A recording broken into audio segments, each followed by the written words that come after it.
आज हम आपके विश्व के प्रादेशिक भूगोल पेपर का पहला टॉपिक जापान शुरू करने जा रहे हैं। जापान को स्थानीय भाषा में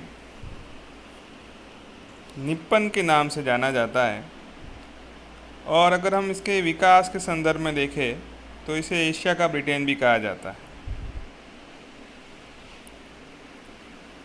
जापान की स्थिति के बारे में देखें तो यह एक मुख्य रूप से द्वीपीय देश है।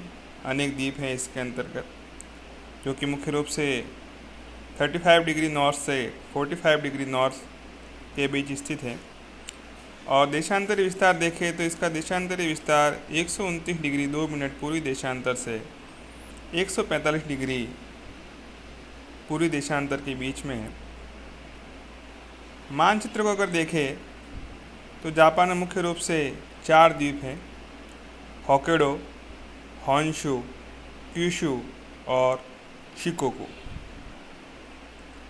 सखालिन द्वीप तथा सोपा स्टेट से जापान अलग होता है मुख्य भूमि से। जापान के जो 4 प्रमुख द्वीप हैं उसमें होक्काइडो का क्षेत्रफल 83,453 स्क्वायर किलोमीटर, क्यूशु का 42,151 स्क्वायर किलोमीटर, होन्शु का 2,31,132 स्क्वायर किलोमीटर और शिकोकू का 18,797 स्क्वायर किलोमीटर है। इनमें होन्शु द्वीप सबसे बड़ा एवं विकसित द्वीप है। जापान का अगर हम कुल क्षेत्रफल देखें तो इसका कुल क्षेत्रफल 3,77,765 स्क्वायर किलोमीटर है। जापान के पश्चिम में स्थित सागर को जापान सागर कहा जाता है तथा जापान की जो आकृति है वह एक चाप के रूप में है। जापान को पूर्व में स्थित होने के कारण उगते सूरज का देश भी कहा जाता है। चूँकि Japan Pacific ring of fire पर अवस्थित है, इसलिए यहाँ पर भूकंप काफ़ी आते जाते रहते हैं और जो यहाँ की बिल्डिंग्स बनी हुई है वो भी भूकंप को देखते हुए बनाई जाती है कि जो भूकंप के झटकों को आसानी से झेल पाए। जापान की जलवायु की बात करें तो जापान शीतोष्ण कटिबंध में स्थित मानसूनी जलवायु वाला प्रदेश है। यहाँ शीत ऋतु और ग्रीष्म ऋतु में काफ़ी भिन्न जलवायु पाई जाती है, जैसे भारत में पाई जाती है। इसका उच्च अक्षांशीय उत्तरी भाग शीतोष्ण कटिबंध में है तथा दक्षिणी भाग की जो जलवायु है वो उपोष्ण है। चूँकि जापान एक द्वीपीय देश है, चारों ओर से समुद्र से घिरा हुआ है, इस कारण से शीत ऋतु में तापमान में जो कमी आती है वो बहुत ज़्यादा नहीं आ पाती है। जापान की जलवायु को प्रभावित करने वाले कारकों में देखें तो पहला कारक है अक्षांशीय प्रभाव। निम्न अक्षांशों से उच्च अक्षांशों की ओर तापक्रम सामान्य रूप से जो घटता जाता है, वैसा ही हम देखें तो जापान में भी जो जो हम उच्च अक्षांशों की ओर या उत्तर की ओर जाते हैं तो तापमान गिरता है। उत्तरी भाग में तापमान हिमांक बिंदु से नीचे पहुंच जाता है, जबकि दक्षिणी भागों में औसत जो तापमान रहता है वह 20 डिग्री सेंटीग्रेड रहता है। अगर स्थिति की बात करें तो एशिया महाद्वीप के पूर्व में स्थित है। मुख्य जलवायु तत्व मानसूनी हवाएं हैं और आप सभी जानते हैं कि मानसूनी हवाओं की जो दिशाएं हैं वो ऋतुओं के अनुसार बदलती रहती हैं। जापान की जलवायु पर धरातली प्रभाव भी पड़ता है, जो कि यहाँ के विभिन्न प्रदेशों की जलवायु विभिन्नता का कारण है। प्रत्येक नदी घाटी या बेसिन की जलवायु उसके निकटवर्ती प्रदेशों की जलवायु से भिन्न होती हैं। समुद्री धाराओं में ओखोटस्क की ठंडी धारा और कुरोशिओ की गर्म जलधारा का काफ़ी प्रभाव रहता है। इस कारण से जापान का पश्चिमी तट पूर्वी तट की अपेक्षा सदैव गर्म रहता है। सागरीय प्रभाव की बात हमने कर ली है कि सागरीय प्रभाव के कारण शीतकाल में तापमान में कमी बहुत ज़्यादा नहीं हो पाती है। जापान की जलवायु को अगला जो कारक प्रमुख रूप से प्रभावित करता है वो है टाइफून, जो कि ग्रीष्मकाल में ज़्यादा आते हैं। इनकी वजह से मौसम में अचानक से परिवर्तन होता है।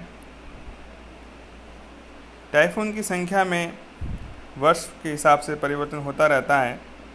जुलाई से नवंबर के बीच औसत 20 टाइफून आते हैं, जिसमें बहुत भयंकर वर्षा होती है और बाढ़, भयंकर झंझावात आदि आपदाएं जापानी लोगों को झेलनी पड़ती हैं।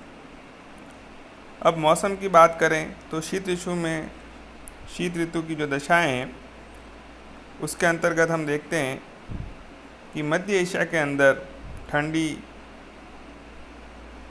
जलवायु रहती है, जिसके कारण यहाँ पर उच्च वायुदाब का केंद्र स्थापित हो जाता है।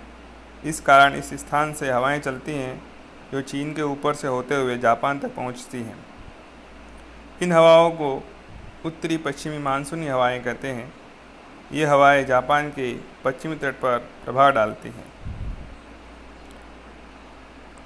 ये हवाएं जापान में पहुंचने से पहले जापान सागर से होकर गुजरती हैं और इसी सागर पर आप देखें तो कुरोशिबो उष्ण जलधारा के कारण पानी गर्म रहता है। पश्चिमी तट पर कुरोशिबो गर्म जलधारा के कारण तापमान अधिक नहीं गिरता है, लेकिन पूर्वी तट पर इस समय तापमान अत्यधिक गिर जाता है। जो हवाएं उत्तर पश्चिमी मानसूनी हवाएं जापान सागर से गुजरती हैं तो वह नमी को ग्रहण कर लेती हैं और उसके पश्चिमी तटों पर कुछ वर्षा करती हैं। जापान के उत्तरी भाग में बहने वाली ओखोटस्क ठंडी जलधारा के कारण जापान के उत्तरी भाग होक्काइडो द्वीप है उसमें बर्फ़ जम जाती है। शीत ऋतु में जापान में वर्षा बहुत कम होती है। उत्तरी पश्चिमी मानसून द्वारा उसके पश्चिमी तट पर कुछ वर्षा ज़रूर होती है। वर्षा बर्फ़ के रूप में होती है और औसतन वर्षा की जो मात्रा होती है वह करीब 50 सेंटीमीटर होती है। इस ऋतु में जो पूर्वी तट है जापान का वह अपेक्षाकृत शुष्क ही रहता है। ग्रीष्म ऋतु की बात करें तो इस स्थिति में मध्य एशिया में वायुदाब की स्थिति बिल्कुल विपरीत हो जाती है। शीत ऋतु में मध्य एशिया में उच्च वायुदाब का केंद्र होता है, लेकिन ग्रीष्म ऋतु में मध्य एशिया में निम्न वायुदाब का केंद्र स्थापित हो जाता है। इस समय प्रशांत महासागर पर उच्च वायुदाब रहता है। फलस्वरूप हवा प्रशांत महासागरीय उच्च वायुदाब केंद्र से न्यून वायुदाब के केंद्र मध्य एशिया की ओर चलने लगती है। इस ऋतु में संपूर्ण जापान दक्षिण पूर्वी मानसूनी हवाओं के प्रभाव में रहता है।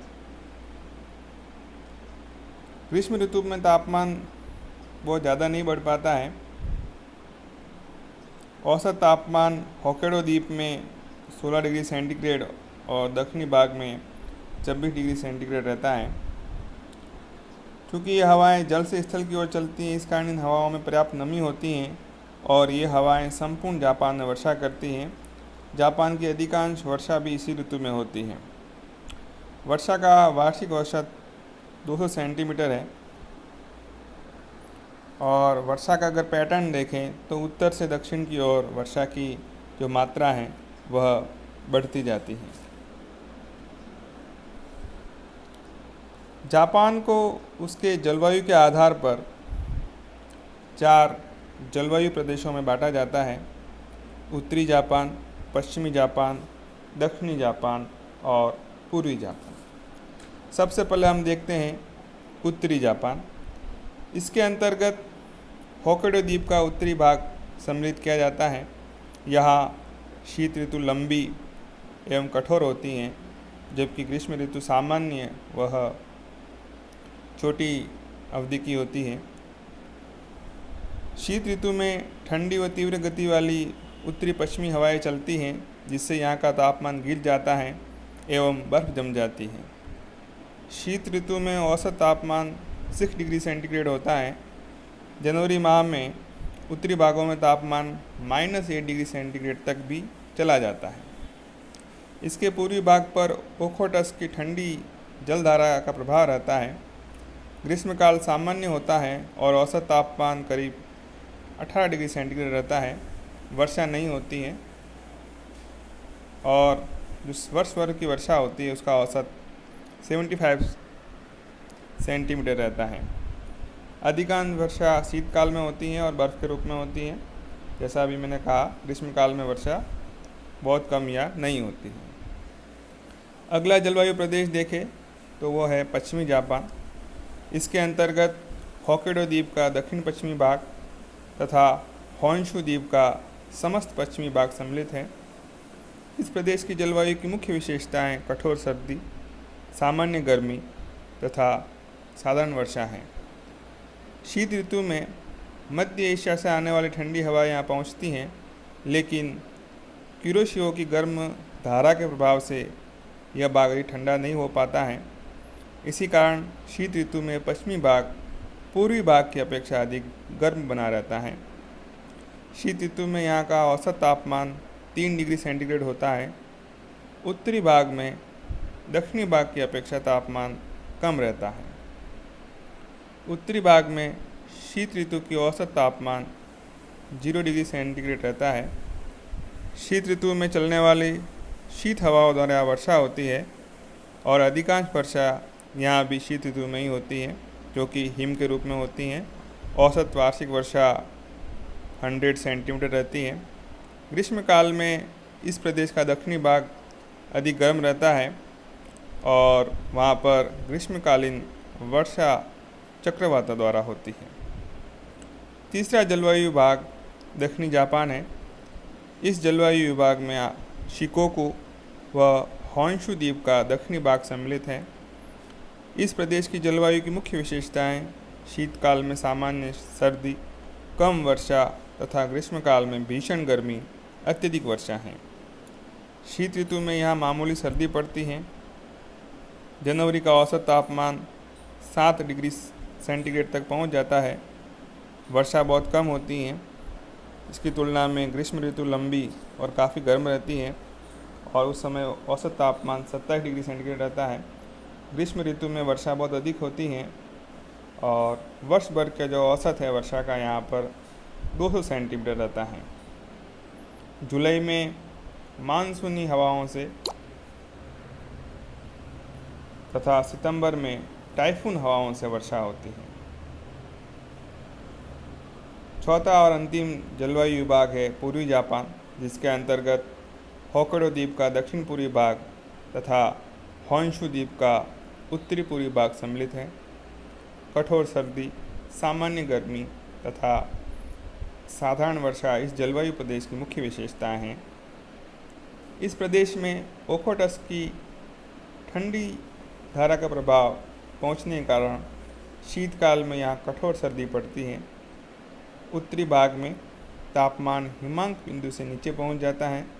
दक्षिणी भाग का औसत तापमान 3 डिग्री सेंटीग्रेड रहता है। ओखोटस्क समुद्री धारा के कारण तटीय भाग के समीप घना कोहरा रहता है। ग्रीष्मकाल में तापमान 20 से 25 डिग्री सेंटीग्रेड तक रहता है। वर्षा ग्रीष्म ऋतु में होती हैं और इसके अधिकांश दक्षिणी भागों में रहती हैं। इस प्रकार हमने आज जापान का सामान्य परिचय और जलवायु के बारे में जानकारी प्राप्त की। अगली कक्षा में हम जापान के भू आकृतिक प्रदेशों एवं खनिज संसाधनों के बारे में अध्ययन करेंगे।